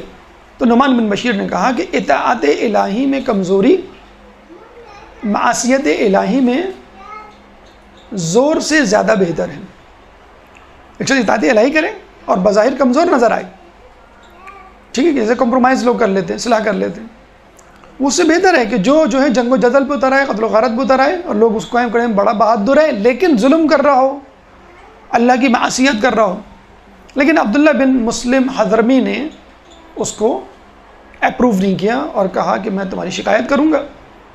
اس نے ابن زیاد کو خط لکھا، یزید کو خط لکھا ڈائریکٹ، اور کہا یہ جاتا کہ وہ اصلاً یزید کا جاسوس تھا جس کو اس نے بھیجا کہ تم جا کے کوفے کے حالات معلوم کرو. یزید کو یہ خط ملا تو وہ سوچ میں پڑ گیا. یزید نے اپنے ایک وزیر سر جان منصور رومی سے پوچھا، سر جان بن منصور رومی سے پوچھا کہ مجھے کیا کرنا چاہیے. اچھا اس زمانے میں جو کاتب خزانہ ہوتے تھے، اکاؤنٹنگ یا کامرس کا جو شعبہ تھا وہ رومیوں عیسائیوں کے ہاتھوں میں تھا، کہ اس زمانے میں رومن لینگویج استعمال ہوتی تھی. اور مسلمانوں میں نیا نیا وہاں پہ قبضہ کیا تھا، تو مقامی لوگوں کو وہ نہیں آتی تھی عربی، ساری اکاؤنٹنگ، کامرس اور رجسٹر جو ہے وہ سارے رومن زبان میں تھے. تو کئی عرصے تک رومیوں کے ہاتھوں میں یہ رہا، عیسائیوں کے ہاتھوں میں، اور وہ بڑا اس پہ اتراتے تھے، فخر کرتے تھے کہ یہ کام مسلمان نہیں کر سکتے. خیر بعد میں پھر لوگوں نے آ کے پورا اس کو عربی میں ٹرانسفارم کیا، کامرس کو، پوری اکاؤنٹنگ کو. تو سر جان نے کہا کہ تم جو ہے ابن زیاد کو کوفے کا گورنر بنا دو. تو یزید اصل میں ابن زیاد سے ایک پروفیشنل جیلسی رکھتا تھا، حسد کرتا تھا. کیوں؟ اس کے خیال میں خود ابن زیاد میری خلافت پر نظر جمائے بیٹھا ہے، اور یہ شک اس کو بہت پہلے سے تھا. جب حاکم شام، اس کا باپ شام میں اور مسلمانوں کی ریاست کا خلیفہ تھا، اس زمانے سے وہ اس کے بھائی جس کو اس نے اپنا بھائی بنایا ہوا تھا، حقیقت میں نہیں تھا، زیاد بن امیہ جو ہے، اس کے خیال میں یہ سوچا کرتا تھا، سازشیں کیا کرتا تھا کہ میں حاکم شام کے مرنے کے بعد یزید کی بجائے اپنے بیٹے یعنی ابن زیاد کو خلیفہ بناؤں گا. تو ایک پروفیشنل جیلسی رکھتا تھا. مجبوراً اس نے بصرہ میں اس کو گورنر بنایا ہوا تھا. اس نے کہا نہیں، میں تو نہیں بھیجوں گا اس کو، وہ تو خود میری خلافت کے چکر میں ہے. اچھا، ہم یہ سمجھتے ہیں کہ مسلمانوں میں افتراق ہے، گروہ بندی ہے. نہیں، ایسا نہیں ہے. خود باطل کے اندر بھی افتراق، گروہ بندی ہوتی ہے. ہم بیوقوف ہیں مسلمان کہ اس سے فائدہ نہیں اٹھاتے.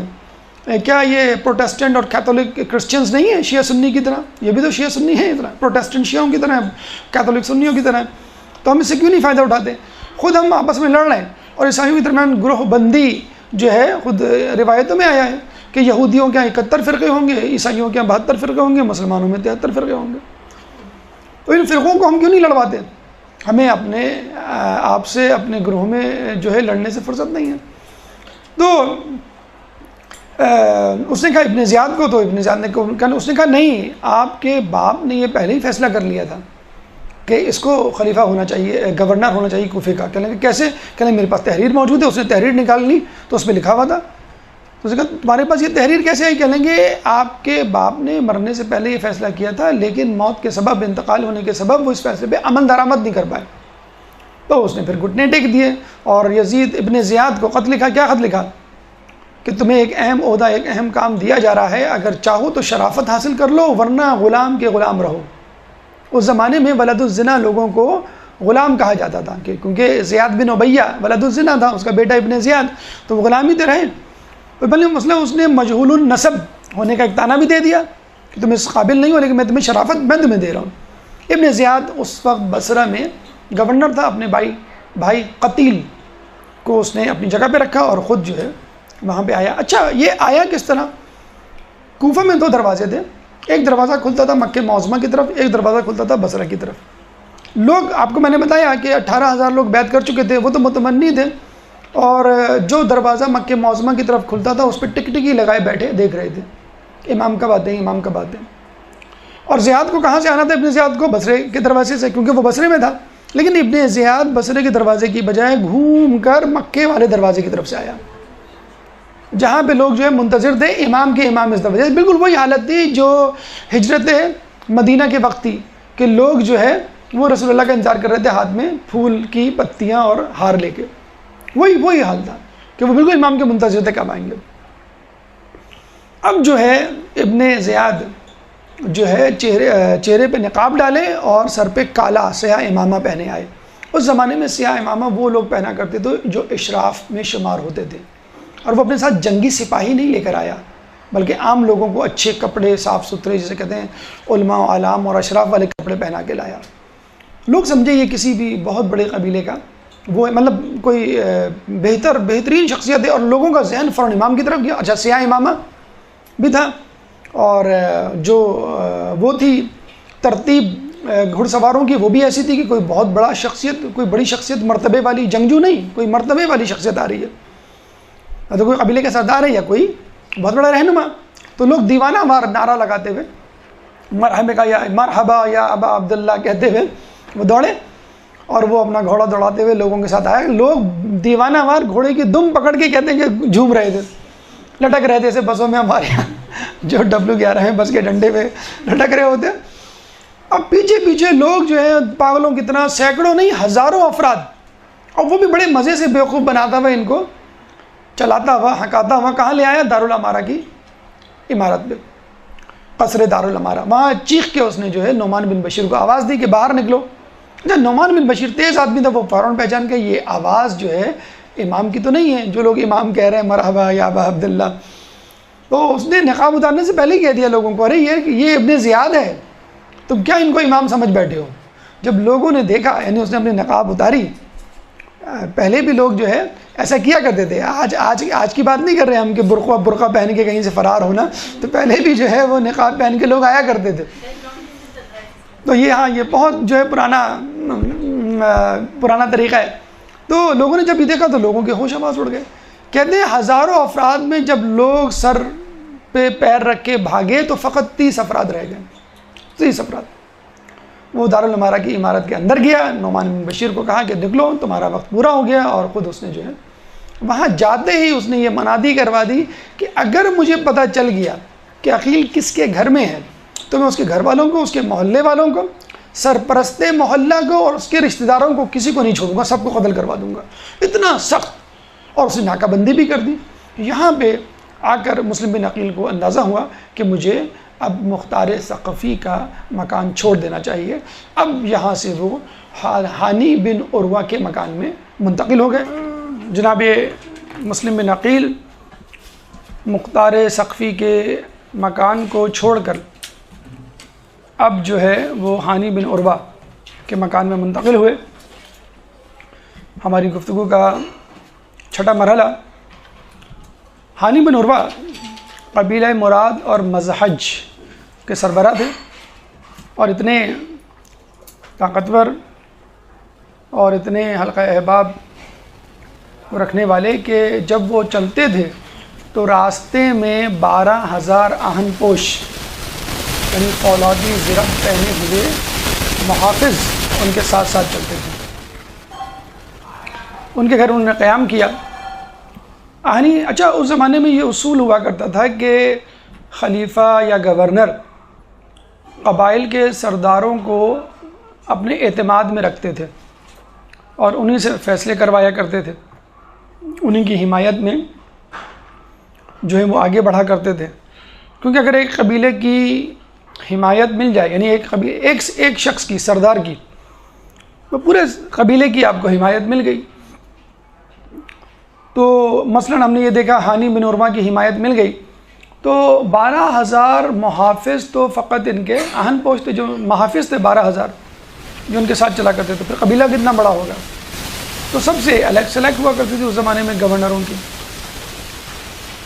تو یہ جو ہے آہن پوش ان کے ساتھ ہوا کرتے تھے. ہانی بن عروہ کے گھر قیام کیا.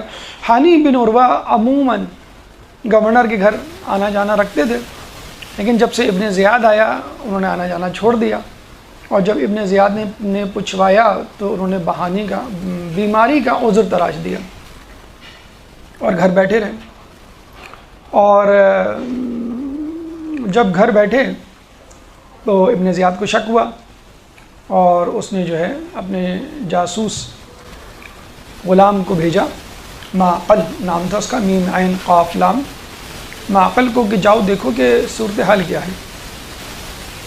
اب معقل نامی جاسوس کوفے میں گھومتا رہا، مسجدوں میں تلاش کرتا رہا عقیل، مسلم بن عقیل کے لوگوں کو. تو اس نے دیکھا کہ ایک شخص مسجد میں کافی دیر تک بیٹھا رہتا ہے، نمازیں پڑھتا رہتا ہے، اور وہ سمجھ گیا ہو نہ ہو کہ یہ شیعان علی میں سے ہوگا. اب دیکھیے پرانے زمانے میں لوگ کیسے پہچانتے تھے، جو مسجد میں زیادہ بیٹھے عبادت کرے وہ شیعان علی میں سے ہوگا. اور آج کل کیسے پہچانتے ہیں؟ کالے کپڑوں سے پہچانتے ہیں، علم سے پہچانتے ہیں، انگوٹھی سے پہچانتے ہیں، بندے سے پہچانتے ہیں، وغیرہ وغیرہ. تو نعروں سے پہچانتے ہیں. اصل جو ہے نماز. مالک اشتر کے بارے میں جو واقعہ ہمیں ملتا ہے کہ ایک شخص نے ان کو پتھر کا ڈھیلا مارا، پھر ڈھونڈتا رہا ان کو، تو لوگوں نے کہا مسجد میں جا کے دیکھو وہیں ہوں گے، اور مسجد میں ملے وہ. تو شیعان علی کی یہ پہچان ہوا کرتی تھی کہ مسجد میں زیادہ سے زیادہ قیام کرتے اور طویل رکوع و سجود اور نماز میں مصروف رہتے. تو معقل جو بھیس بدل کے آیا تھا اور اپنے آپ کو لوگوں میں شامی ظاہر کیا کرتا تھا، اس نے مسلم بن اوسجہ کو دیکھا تو کہا کہ ہو نہ ہو مجھے آپ مذہب اہل بیت سے تعلق رکھنے والے فرد لگتے ہیں. میں نے سنا ہے کہ یہاں پہ مسلم بن عقیل آئے ہوئے ہیں. اور میں بھی مسلم بن عقیل اور امام حسین کا ماننے والا ہوں. میں چاہتا ہوں کہ ان کے ہاتھوں پر بیعت کروں. آپ کسی طرح میری ان تک رسائی کروا دیں. اور یہ 3000 درہم لایا ہوں، میں چاہتا ہوں کہ وہ اپنی مہم میں صرف کریں جو انہوں نے شروع کی ہے خلیفہ وقت کے خلاف. مسلم بن اوسجہ جو ہے وہ بہت خوش ہوئے کہ چلو ایک اپنے ہم خیال ہم عقیدہ شخص سے ملاقات ہوئی. انہوں نے کہا کہ ٹھیک ہے میں تمہیں لے جاؤں گا امام کے پاس، لیکن کل آج میں امام سے اجازت لے کر آؤں گا اور کل لے جاؤں گا، اور دیکھو کسی کو بتانا مت. اب وہ نہیں سمجھے تھے کہ یہ جو ہے جاسوس ہے ابن زیاد کا. وہ گھر گئے، امام سے کہا، وہ مسلم بن عقیل سے کہا. مسلم بن عقیل نے کہا ٹھیک ہے آپ ان کو لے آئیں. وہ لے کر آئے اور معقل جو ہے وہ ان سے ملا اور بہت ہی جسے کہتے ہیں کہ اپنی عقیدت کا اظہار کیا اور کہا کہ یہ 3000 درہم ہے جو میں آپ کو دینا چاہتا ہوں اور آپ کے ہاتھ پہ بیعت کرنا چاہتا ہوں اور امام کا خیر خواہ ہوں اور ان کے لیے لڑنا اور مرنا چاہتا ہوں. اب وہ روزانہ آ جایا کرتا سب سے پہلے مسلم بن عقیل کے پاس حانی بن عروہ کے مکان میں، اور وہاں پہ لوگوں کا تانتا بندھا ہوا تھا. لوگ آتے جاتے اور بیعت کرتے رہتے اور وہ لوگوں کو پہچانتا رہتا. یوں سمجھ لیں وہ اٹینڈنس رجسٹر لے کے بیٹھا ہوا تھا، ہر ایک کی اٹینڈنس لگاتا رہتا تھا. تو معقل جو ہے وہ سبوں کو پہچانتا رہا، شکلوں کو دیکھتا رہا، لوگوں کو نوٹ کرتا رہا کون آ رہا ہے کون جا رہا ہے. اس زمانے میں مسلم بن اوسجہ کی جو ہے وہ ذمہ داری تھی کہ وہ لوگوں کو بلائیں، لے کر آئیں، بیعت کروائیں، اور ابو ثمامہ ساعدی کی ذمہ داری تھی کہ وہ اسلحہ وغیرہ سرمایہ وغیرہ فراہم کریں. تو اس نے تمام لوگوں کو نوٹ کر لیا کون لوگ ان کے پاس آ رہے ہیں، کون اونچے عہدے پر ہیں، کس کا کیا کام ہے، کس کے ذمے کیا چیز لگائی گئی ہے. کچھ دنوں رہنے کے بعد وہ دوبارہ چلا گیا. کہاں؟ ابن زیاد کے پاس. اب ابن زیاد نے حانی بن عروہ کو سختی سے بلایا اور کہا کہ ہر صورت میں میرے پاس حاضری دو، میرے پاس آؤ. حانی بن عروہ ان کو وہم و گمان میں بھی نہیں تھا کیونکہ انہوں نے بہت زیادہ رازداری سے کام لیا تھا. حتیٰ کہ جو 12,000 ان کے آہن پوش باڈی گارڈز تھے، محافظ، ان کو بھی نہیں بتلایا تھا میرے گھر میں کون بیٹھا ہوا ہے. تو بالکل بے فکر تھے. بہت یقین کی کیفیت میں ابن زیاد کے پاس گئے کہ اس کو معلوم ہی نہیں ہوگا کہ میرے گھر میں مسلم بن عقیل بیٹھے ہوئے. تو اتفاق دیکھیے اس نے حانی بن عروہ نے اس دن ان 12,000 محافظین کو اپنے ساتھ لے جانا مناسب نہ سمجھا کہ میں اکیلے چلا جاتا ہوں، کوئی ایسی ڈر کی بات نہیں. جب وہاں گیا تو اس کی تیوری بدلے بدلے. اس نے عربی میں ایک شعر پڑھا جس کا ترجمہ تھا کہ آج شکار خود جو ہے چل کر شکاری کے پاس آ گیا. وہ پریشان کریں گے تم نے یہ شعر کیوں پڑھا؟ میں اس لیے پڑھا کہ تم جو ہو مجھے شکار کرنے کے چکر میں ہو اور آج میں تمہیں شکار کروں گا. تم نے مسلم بن عقیل کو پناہ دی بھی ہے اور میرے خلاف بیعت لے رہے ہو لوگوں سے. وہ پریشان ہوا کہ اس کو کیسے پتہ، لیکن وہ انکار کرتے رہے. پھر ابن زیاد نے اپنے جاسوس غلام معقل جو کہ حانی بن عروہ کے گھر میں بیٹھا رہا کرتا تھا کافی عرصے، بلایا. جب معقل کو دیکھا تو حانی بن عروہ سمجھ گئے کہ اب بھانڈا پھوٹ چکا ہے. تو حانی بن عروہ نے کہا کہ ٹھیک ہے اگر تمہیں پتہ چلی گیا ہے تو اصل بات سن لو کہ مسلم بن عقیل میرے گھر خود آئے تھے اور کسی مہمان کو اس طرح واپس کرنا مناسب نہیں، اور وہ میرے مہمان ہیں. ٹھیک ہے تم مجھے اجازت دو، میں گھر جاتا ہوں اور ان کو اپنے گھر سے رخصت کر دیتا ہوں. پھر اس کے بعد جب چاہیں جہاں چاہیں وہ جائیں، جہاں چاہیں وہ جائیں اور تم ان پہ غلبہ پا لینا. تو ابن زیاد نے کہا نہیں میں اتنا بیوقوف نہیں ہوں، میں تمہیں نہیں جانے دوں گا جب تک تم مسلم بن عقیل کو میرے حوالے نہیں کرتے. چنانچہ حانی بن عروہ جو ہے وہ بھی اپنی بات پہ قائم رہے، کیونکہ عرب میں یہ ایک طریقہ ہے پرانا اسلام سے پہلے کا کہ مہمان وہ کبھی حوالے نہیں کرتے، اگر کوئی مجرم ہی کیوں نہ ہو، جب تک مہمان ان کے گھر کی حدود سے باہر نہیں چلا جاتا مہمان نہیں رہتا. چنانچہ انہوں نے بھی انکار کیا تو ذرا سخت لہجے پہ اتر آیا. اس نے کہا کہ میں تمہیں جو ہوں قتل کروا دوں گا. تو حانی بن عروہ نے بھی کہا کہ تم کیا سمجھتے ہو کہ میں ایسے بیٹھا رہوں گا؟ میرے پاس 12,000 اہن پوش ہیں جو تمہاری دارالعمارہ کی اینٹ سے اینٹ بجا دیں گے. ابن زیاد نے کہا کہ تم مجھے دھمکی دے رہے ہو، اور یہ کہہ کر اس نے چھڑی جو ہے وہ زور سے ان کے چہرے پہ ماری تو ان کے چہرے سے جو ہے خون جاری ہو گیا اور ہونٹ پھٹ گئے. تلوار نکال کے انہوں نے ابن زیاد کو مارنی چاہیے لیکن ناکام رہے. تو ابن زیاد نے کہا کہ فوراً ان کو قید میں لے جاؤ اور میرے حکم کا انتظار کو. بہرحال وہ قتل کا فیصلہ وہ کر چکا تھا اسی وقت. اب جب ان کے ایک برادر نسبتی تھے بنی زبیدہ کے سردار عمر بن حجاج، ان کو جب پتہ چلا کہ ہانی جو ہے وہ قید میں ہیں، بلکہ افواہ اڑ گئی تھی قتل کی کہ ہانی کو قتل کر دیا گیا ہے، تو یہ قبیلہ مراد اور مزہج کے اہم پوشوں کو، محافظوں کو، سپاہیوں کو لے کر دارالامارہ پہنچ گئے کہ ہمیں جو ہے وہ ہانی بن عروہ کے قتل کا بدلہ لینا ہے. تو ابن زیاد نے کہا اچھا ہوا میں نے ابھی قتل نہیں کیا ورنہ تو بڑا مسئلہ ہو جاتا. ابن زیاد باہر نکلا، اس نے کہا کہ میں نے ہانی کو قتل نہیں کیا، اپنا مہمان بنایا ہوا ہے، میری گفتگو جاری ہے اور ان کو کچھ نہیں ہوگا اور تم چاہو تو واپس چلے جاؤ. تو جب جو ہے وہ ان کا کہ ہمیں دکھاؤ، ہانی بن عروہ کو دکھایا گیا دارالامارہ کی چھت سے، بالکنی سے. تو پھر ان لوگوں کو جو ہے وہ تشفی ہوئی، تسلی ہوئی، وہ چلے گئے. یہ ایک ایسی چال تھی کہ جو کامیاب ہوئی. اس وقت جو ہے بہت کچھ ہو سکتا تھا، ہانی بن عروہ جو ہے وہ رہائی پا سکتے تھے، لیکن انہوں نے کہا کہ ٹھیک ہے ان کے مہمان ہیں، یہ واپس کر دیں گے اور ہم چلے جاتے ہیں. اس کے بعد ہانی بن عروہ کو شہید کر دیا گیا. جب یہ خبر ہانی بن عروہ کے گھر پہنچی تو وہاں پہ جو واویلا مچ گیا اور ماتم قدا بن گیا ان کا گھر، عورتیں بین کرنے لگی. تو پھر مسلم بن عقیل کو یہ اندازہ ہوا کہ اب جو ہے ہانی بن عروہ کا گھر بھی رہنے کے قابل نہیں، اب مجھے یہاں سے چلنا چاہیے. یہاں سے مسلم بن عقیل اپنے اس سفر پہ روانہ ہوئے جو کہ شہادت کا سفر تھا، جس کی منزل جو ہے وہ شہادت تھی. ہماری گفتگو کا 7واں مرحلہ کوفیوں کی بے وفائی. ایک درود پڑھ دیں محمد والے محمد.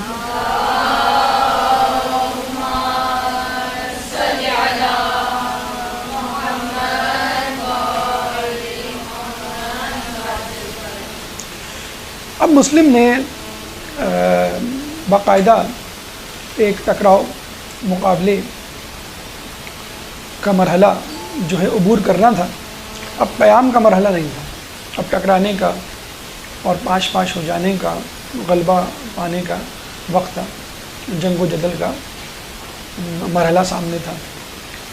آپ جو ہے ہانی بن عروہ کے مکان سے نکلے اور لوگوں کو کہا کہ جو میرے ساتھ چل سکتا ہے چلے. تو کہتے ہیں کہ تقریباً 4000 افراد مسلم بن عقیل کے ساتھ چلنے کے لیے تیار ہوئے دارالامارہ. حالانکہ 18000 بیعت کر چکے تھے. آپ دیکھیے کس طرح لوگوں کی تعداد بتدریج کم ہوئی. آپ دارالامارہ پہنچے اور وہاں جا کر جو ہے وہ للکارا ابن زیاد کو. گھمسان کی جنگ ہوئی، کافی لوگ جو اس میں مارے گئے. جیسے ہم نے بتایا کہ اس زمانے میں یہ ہوتا تھا گورنر اور خلیفہ دونوں قبائل کے سردار کو اپنے ساتھ رکھتے تھے تاکہ قبائل کے سردار جو حکم دے دیں پورا قبیلہ اس کو سن لے، اس میں عمل کرے. اس نے یہ کیا انہیں 2-4 دنوں میں ابن زیاد نے کہ کوفے میں موجود قبائل کے تمام سرداروں کو اپنے دارالامارہ میں بلا لیا. اب کیا ہوتا تھا، 4000 افراد جمع ہیں نیچے، چیخ چلا رہے ہیں، تلواریں نکالے ہوئے ہاتھوں میں موجود ہیں. اب ایک ایک کر کے ابن زیاد سرداروں کو بلاتا اور ان سے خطاب کرواتا اور ہر سردار اپنے اپنے قبیلے کے لوگوں کو کہتا کہ میں تمہارا سردار ہوں، میں تمہیں حکم دیتا ہوں کہ تلواریں نیام میں رکھو اور اپنے گھر چلے جاؤ. ہر سردار باری باری نکلتا اور اس کو واپس ان لوگوں کو واپس بھیج دیتا. اس طرح کم ہوتے ہوتے ہوتے اچھا یہ ایک صورتحال، اور دوسری بڑی عجیب صورتحال کہ ان لوگوں کی عورتیں اپنے گھروں سے آ گئیں. جب سرداروں کے کہنے پر کافی لوگ کم ہو گئے، کہتے ہیں کہ 4000 سے افراد کتنے کم رہ گئے، 300. لیکن 300 افراد رہ گئے جن کے اوپر سرداروں کی بات کا کوئی اثر نہیں ہوا یا ڈھیٹ بن گیا کہ نہیں ہم تو لڑنے مرنے کے لیے آئے. تو ان کے گھر کی خواتین آ گئیں کہ تمہیں کیا ضرورت پڑی ہے لڑنے مرنے کی، اور لوگ نہیں ہیں کیا، وہ لڑے، تم کیوں لڑ رہے ہو. اچھا اس وقت ابن زیاد نے اور سرداروں نے مل کر لوگوں کو کیا ایک خوف اور دھمکی دی، کس خوف میں مبتلا کیا کہ شام سے فوجیں آ رہی ہیں. کیونکہ اس وقت خود ابن زیاد کے پاس اتنی فوج سپاہی نہیں تھے اتنی تعداد میں، 4000 یا 18000. انہوں نے دھمکی دی کہ شام سے فوجیں آ رہی ہیں، جیسی وہ فوجیں آئیں گی تم وہاں لوگوں کو قتل کر دیں گے. تو یہ سن کے لوگوں میں خوف، پورے کوفے والوں میں خوف بیٹھا، تو 18,000 سے 4,000، 4,000 سے 300، اور جب خواتین آئیں تو 300 بھی کم ہو کے 30 رہ گئے۔ اب مسلم بن عقیل جو ہے وہ نکلے اور نماز مغربین کا وقت ہوا، نماز مغربین پڑھی، نماز مغربین پڑھ کے جب فارغ ہوئے تو وہ 30 بھی جا چکے تھے۔ اب مسلم کی غریب الوطنی کا وقت شروع ہوا۔ مسلم بن عقیل جو ہے وہ اپنے علاقے میں، اپنے کوفے میں، جس میں 18,000 لوگوں نے ان کی بیعت کی تھی، اکیلے رہ گئے۔ اب مسلم بن عقیل جو ہے وہ گلیوں میں گھوم رہے ہیں اور غریب الوطن ہیں، کوئی پوچھ نہیں رہا، پیاس سے بے حال ہوتے ہیں، ایک جگہ سے گزرتے ہیں تو ایک عورت ضعیفہ طوعا نام کی باہر نکلتی ہے۔ طوعا پہلے کنیز تھی محمد بن اشعث کندی کی۔ اشعث کندی وہ شخص ہے جو کہ مولا علی کے ساتھ ہوا کرتا تھا، جنگوں میں شریک ہوا کرتا تھا، صفین میں بھی تھا، لیکن بغض معاویہ کے لیے علی سے کوئی محبت نہیں تھی اس کی، اور یہ اس کا بیٹا تھا محمد بن اشعث کندی۔ اور جودہ بن اشعث کا بھی آپ نے نام سنا ہوگا، جس نے امام حسن کو جو زہر دیا تھا، تو یہ جودہ بن اشعث جو ہے وہ اشعث کی بیٹی تھی، محمد بن اشعث کا بیٹا تھا۔ تو یہ ابن زیاد کا خاص آدمی تھا، سپاہی تھا۔ جب یہ طوعا باہر نکلی تو مسلم بن عقیل نے پانی مانگا، اس نے پانی لا کے دیا، پانی دے کے جانے لگی، اس نے دوبارہ دروازہ کھولا تو مسلم وہیں بیٹھے ہوئے۔ تو وہ پوچھا کہ بھئی آپ یہاں کیوں بیٹھے ہوئے، اپنے گھر جائیں۔ تو مسلم بن عقیل نے کہا کہ میں غریب الوطن ہوں، میرا کوئی گھر نہیں۔ تو نے کہا کہ آپ ہیں کون؟ تو انہوں نے تعارف کروایا کہ میں مسلم بن عقیل ہوں۔ تب اس کو معلوم چلا کہ یہ تو مسلم بن عقیل ہے، اس نے فوراً اندر بلایا کہ کوفے کے حالات ٹھیک نہیں ہیں، آپ اندر آ جائیں۔ اندر لائیں، دسترخوان لگایا، کھانا لگایا، لیکن مسلم نے کھانا نہیں کھایا، جن حالات سے وہ گزر رہے تھے۔ رات میں ان کا بیٹا بلال آیا، طوعا کا بیٹا بلال۔ اب یہ کسی کی زوجیت میں تھی، کنیزی سے جو ہے اس نے آزاد کر دیا تھا، تو اس نے کسی سے شادی کی تھی، کسی شخص سے، اس سے ایک بیٹا تھا بلال۔ جب بلال آیا تو اس نے نوٹ کیا اس کی ماں بار بار ایک کمرے میں جاتی ہے، آتی ہے، جاتی ہے، آتی ہے۔ اس نے پوچھا تم کیا کرنے جاتی ہو؟ تو اس نے کہا کہ مسلم بن عقیل آئے ہیں، ان کی مہمانداری کر رہی ہوں، لیکن تم کسی کو بتانا مت۔ اور بلال بڑا پریشان ہوا کہ ابن زیاد نے تو یہ کہہ دیا ہے کہ جس کے گھر میں بھی قیام ہوگا ان کے تمام گھر والوں کو، آس پاس کے لوگوں کو، محلے کے سرپرست یعنی کونسلر کہہ لیں آپ، اور سارے رشتہ داروں کو قتل کر دوں گا کہ مجھے بتایا کیوں نہیں۔ اب وہ بڑا پریشان ہوا، اس نے ماں کو کہا کہ تم نے غلطی کی اور تم فوراً حوالے کرو، خبر دو۔ تو ماں نے کہا نہیں، میں نہیں حوالے کروں گی اور تم بھی نہ بتانا۔ اب یہ رات میں چپکے سے اٹھ کے چلا اور ابن زیاد کو جا کے خبر دی، بلکہ ابن زیاد سے پہلے جو ہے وہ اس کے بیٹے عبد الرحمن کو خبر دی۔ عبد الرحمن نے جا کے محمد بن اشعث کو خبر دی، محمد بن اشعث نے ابن زیاد کو خبر دی۔ ابن زیاد نے کہا کہ ٹھیک ہے، تم لشکر لے کے جاؤ اور مسلم کو جو ہے وہ لے کر آؤ۔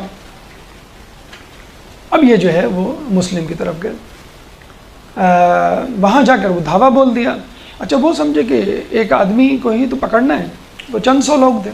وہ پتہ چلا کہ وہ اتنی زیادہ شمشیر زنی اور شجاعت کا انہوں نے مظاہرہ کیا کہ لوگ حیران رہ گئے۔